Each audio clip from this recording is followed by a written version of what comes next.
सभी को जय हिंद। यहाँ पर हम डिस्कस करने वाले हैं फिजिक्स क्लास 12th में इम्पॉर्टेंट अति लघुत्तरीय प्रश्नों के बारे में।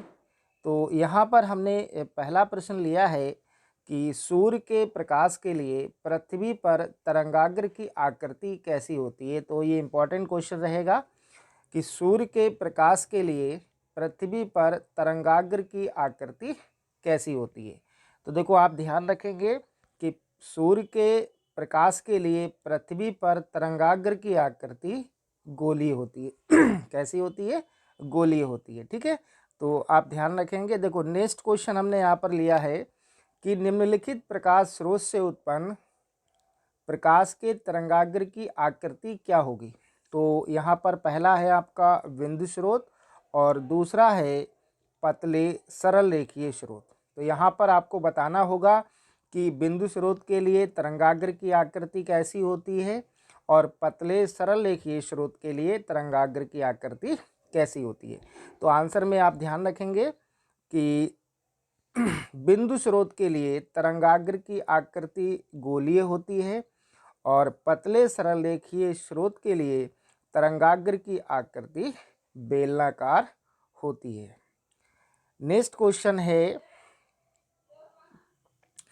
क्या हाइगेंस का सिद्धांत अनुदैर्ध्य ध्वनि तरंगों के लिए सत्य है। तो यहाँ पर पूछा है आपसे कि आपको बताना है कि हाइगेंस का सिद्धांत अनुदैर्ध्य तरंगों के लिए सत्य है। तो आप ध्यान रखेंगे सत्य है। ठीक है, नेक्स्ट क्वेश्चन है कि सूर्य के प्रकाश में पानी की सतह पर तेल की परतों के रंगीन होने का कारण बताइए। आपको बताना है कि सूर्य के प्रकाश में पानी की सतह पर तेल की परतों के रंगीन होने का कारण क्या है। तो आप ध्यान रखेंगे, ये क्वेश्चन बहुत इंपॉर्टेंट है, प्रकाश के व्यतिकरण के कारण। तो आप ये ध्यान रखेंगे, प्रकाश के व्यतिकरण के कारण। देखो, नेक्स्ट क्वेश्चन है कि उन दो भौतिक घटनाओं का उल्लेख कीजिए जिनसे प्रकाश की तरंग प्रकृति या हम कहें तरंग स्वरूप की पुष्टि होती है। क्या पूछ रहा है आपको, यहाँ पर वह दो भौतिक घटनाओं का उल्लेख करना है जिनसे प्रकाश की तरंग प्रकृति या तरंग स्वरूप की पुष्टि होती है। तो आप ध्यान रखेंगे, पहला हो जाएगा आपका व्यतिकरण और दूसरा होगा आपका विवर्तन। पहला आपका व्यतिकरण हो जाएगा और दूसरा हो जाएगा आपका विवर्तन। देखिए, नेक्स्ट क्वेश्चन पे अगर हम बात करना चाहें, देखो नेक्स्ट क्वेश्चन आपका है कि फ्रिंज की चौड़ाई से क्या तात्पर्य है।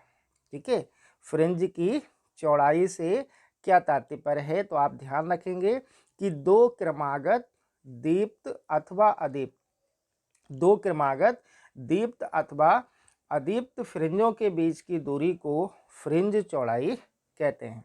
और नेक्स्ट जो क्वेश्चन है इंपॉर्टेंट रहेगा कि फ्रिंजों की आकृति कैसी होती है। आपसे पूछ सकता है कि फ्रिंजों की आकृति कैसी होती है।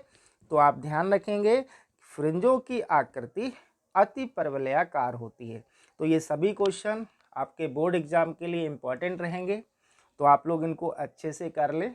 और अगर अभी तक आपने हमारे चैनल को सब्सक्राइब नहीं किया है तो आप सब्सक्राइब कर लें, क्योंकि यहाँ पर आपको क्लास 12th यानी कि फिजिक्स क्लास 12th का कंप्लीट कोर्स बिल्कुल फ्री में मिलेगा।